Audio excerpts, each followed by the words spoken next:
నమస్తే, welcome to 99 TV. FCRA bill కాంగ్రెస్లో కలవరం పుట్టిస్తుంది. సో అది ఎక్కడొచ్చేస్తుందేమో అని చెప్పేసి భయానికి మనుస్మృతి గురించి మాట్లాడతారు, లేకపోతే హిందూ ధర్మశాస్త్రం గురించి మాట్లాడతారు, నానా రకాలుగా ఎగతాళి చేస్తారు, ఎటకారాలాడతారు. అన్నీ అవుతున్నాయి. ఖర్గే గారు నిన్న మాట్లాడింది చూసాం. సరే, ఇవాళ ఏంటంటే నెమ్మదిగా అది సద్దుమణుగుతుండటంతో, ధర్మేంద్ర ప్రధాన్ వివాదం సద్దుమణుగుతుండటంతో అక్కడి నుంచి బయటకు వచ్చేసి కాంగ్రెస్ పార్టీ ఇప్పుడు ఫోకస్ దీని మీద పెట్టింది, ఎఫ్సిఆర్ఏ మీద. సో ఇది ఎక్కడ బిల్లు పాస్ అయిపోతుందో, తర్వాత మనకి చర్చికి ఫండింగ్ ఆగిపోతే తర్వాత వచ్చే సమస్యలు ఏంటో, అసలు ఈ ఫండింగ్ అంతా ఎక్కడికి వెళ్తోంది అనేవన్నీ బయటపడితే వీళ్ళ జాతకాలు జనాలకి తెలిసిపోతాయనే భయంతో కాంగ్రెస్ పార్టీ నానా ఆందోళన వ్యక్తం చేస్తుంది.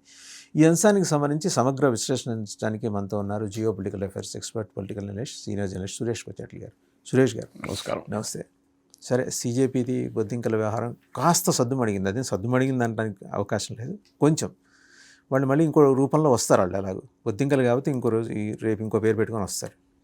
ఇప్పుడు ఎఫ్సిఆర్ఏ బిల్లు, ఎందుకంటే ఇప్పుడు చూసారా, వారం రోజులుగా మీకు పార్లమెంట్లో వాయిదా పడుతూనే వస్తుంది.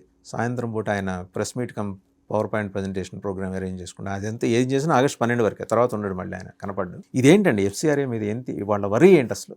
వాసుదేవన్ గారు, ఈ చట్టం చాలా పాత చట్టం ఇది. దీన్ని చాలాసార్లు అమెండ్ చేశారు. లాస్ట్ ఐ థింక్ 2010లో ఒకసారి మన్మోహన్ సింగ్ టైంలో అమెండ్ చేశారు.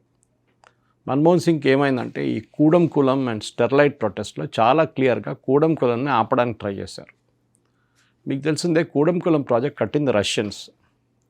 అప్పుడు అమెరికా ఏం చెప్పారంటే, ఇండియా దగ్గర మా కంపెనీస్ ఉన్నారు, వెస్టింగ్ హౌస్ కానీ మిగతా వాళ్ళు ఉన్నారు, వాళ్ళు మీకు న్యూక్లియర్ ప్లాంట్ కట్టిస్తారు, మీరు రష్యా దగ్గరని తీసుకోకూడదు.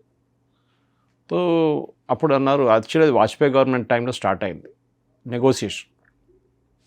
మన్మోహన్ సింగ్ గవర్నమెంట్ వచ్చేదాకా దాన్ని కన్స్ట్రక్షన్ మొదలు పెడతామని ప్లాన్ చేశారు తమిళనాడులో. దాని వ్యతిరేకంగా పెద్ద ప్రొటెస్ట్. కూడం కులం న్యూక్లియర్ ప్లాంట్ వస్తే మాకు అక్కడ ఇది అయిపోతుంది, మాకు ఇది అవుతుంది, మాకు రేడియేషన్ అయిపోతుంది అని చెప్పి పెద్ద గొడవ. దాని తర్వాత క్లియర్గా తెలిసిపోతుంది, పోలీస్ ఫైరింగ్ జరిగింది అక్కడ, చనిపోయారు కొంతమంది. దాంతో గవర్నమెంట్ క్లియర్గా తెలిసిపోయింది, దీని వెనక మొత్తం చర్చ్ బేస్డ్ వాళ్ళు ఉన్నారని. ఎవరు చెప్పారు? Manmohan Singh government, Congress government. తో ఒక చట్టం అప్పుడు మార్చారు, కానీ అది చాలా అంబిగ్యూస్గా ఉండే. ఓకే, క్లారిటీ లేదు. మీరు ఫండింగ్ ఎందుకు తీసుకొస్తున్నారు? ఫస్ట్ ఆఫ్ ఆల్ మనం అర్థం చేసుకుందాం, ఎఫ్సిఆర్ఏ ఎందుకు మీకు మీ దేశాల్లో ఇక్కడున్న భారతదేశంలో ఉన్న ఫండింగ్ కలెక్ట్ చేసుకుంటే అయిపోతుంది కదా.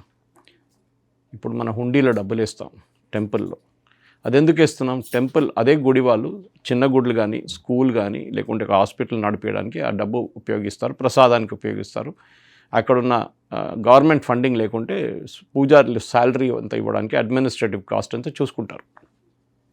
ఇప్పుడు మనం అడగాల్సిన ప్రశ్న, ఒక రిలీజియస్ ఇన్స్టిట్యూషన్, హిందూస్ కాకుండా ఇంకేదైనా రిలీజియస్ ఇన్స్టిట్యూషన్ బయట నుంచి మీరు ఎందుకు డబ్బులు తెచ్చుకుంటున్నారు?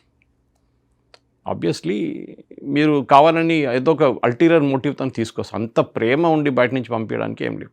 ఉన్నారు జెన్యున్గా ఒక 20% ఉన్నారు. ఫర్ ఎగ్జాంపుల్ జైన్ కమ్యూనిటీ ఉంటారు, వాళ్ళు బయట చాలామంది ఉన్నారు, వాళ్ళు వాళ్ళ గుడి కోసం ఇక్కడ డబ్బులు పంపిస్తుంటారు. పార్సీస్ ఉంటారు, పార్సీస్ ఇండియాలోనే మ్యాక్సిమం ఉన్నారు, వాళ్ళకి డబ్బులు అక్కర్లేదు. దెన్ యూ కెన్ టేక్ మన చిన్న రిలీజన్స్ తీసుకోవచ్చు. ఓకే, వాళ్ళకి ఒకటి సిక్కిజం ఫర్ ఎగ్జాంపుల్, వాళ్ళు కూడా బయట నుంచి డబ్బులు వస్తాయి, కొంచెం గురుద్వారాలు కట్టడానికి కానీ, మిగతా లంగర్ కోసం కానీ, అట్లాంటి డొనేషన్స్ వస్తూనే ఉంటాయి అన్నమాట.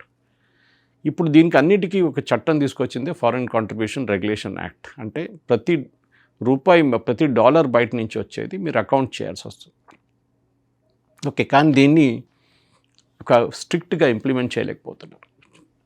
ఇప్పుడు గవర్నమెంట్ ఏం తీసుకొచ్చారంటే, కూడం కులం తర్వాత స్టెర్లైట్లో కాపర్ ఫ్యాక్టరీ.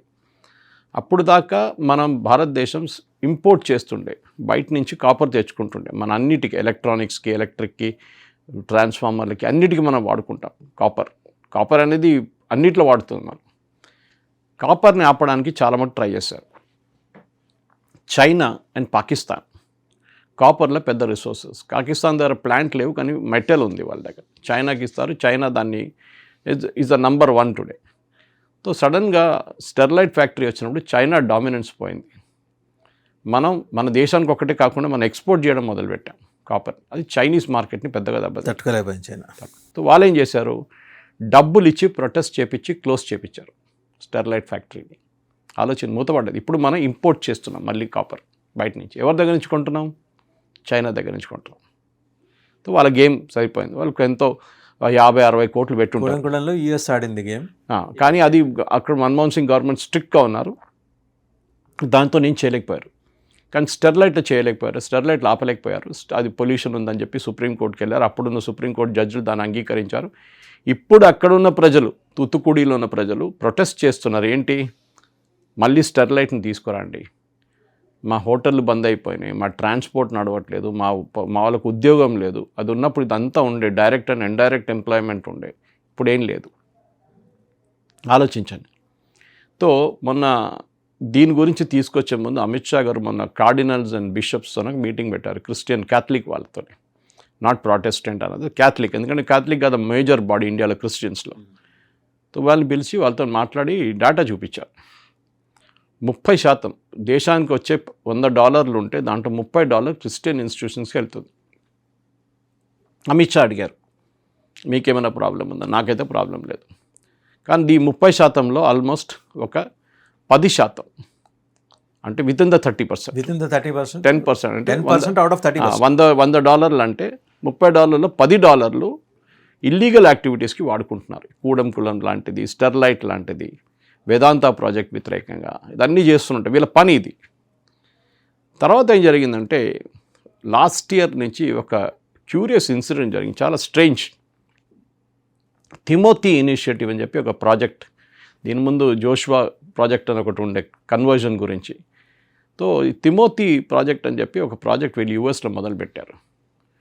విపరీతమైన ఫండ్స్ కలెక్ట్ చేశారు. ఎందుకు? భారతదేశంలో యేసుక్రీస్తుని తీసుకురావడానికి. Okay, people of India are ignorant, వాళ్ళకి బుద్ధి లేదు. వాళ్ళకి బుద్ధి చెప్పాలంటే యేసుని తీసుకురావాలి, వాళ్ళని ఎడ్యుకేట్ చేయాలని చెప్పి తిమోతి ఇనిషియేటివ్ ఒక ఇనిషియేటివ్ పెట్టారు. సరే మీరు అక్కడ పెట్టుకోండి, ఎఫ్సిఆర్ఐలో తీసుకొస్తే ప్రాబ్లం లేదు, ట్రాక్ చేయొచ్చు. కానీ వీళ్ళేం చేశారంటే ఎఫ్సిఆర్ఐలో పట్టుకుంటారని తెలిసినప్పుడు వీళ్ళు ఒక 1000 ఇంటర్నేషనల్ డెబిట్ కార్డు ఇష్యూ చేసుకున్నారు, ఒక యూఎస్ బ్యాంక్ పేరు మీద. అది ఇండియాలో వాడుకోవచ్చు. ఆ డెబిట్ కార్డు తీసుకొచ్చి ఇండియాలో చాలా స్టేట్స్లో పంచిపెట్టారు. ఓకే, కొంతమందికి 1 crore, కొంతమందికి 2 crores, కొంతమందికి 3 కోట్లు, కొంతమందికి 4 కోట్లు, కొంతమందికి 50 లక్షలు విత్డ్రా చేయడానికి లిమిట్స్ పెట్టారు.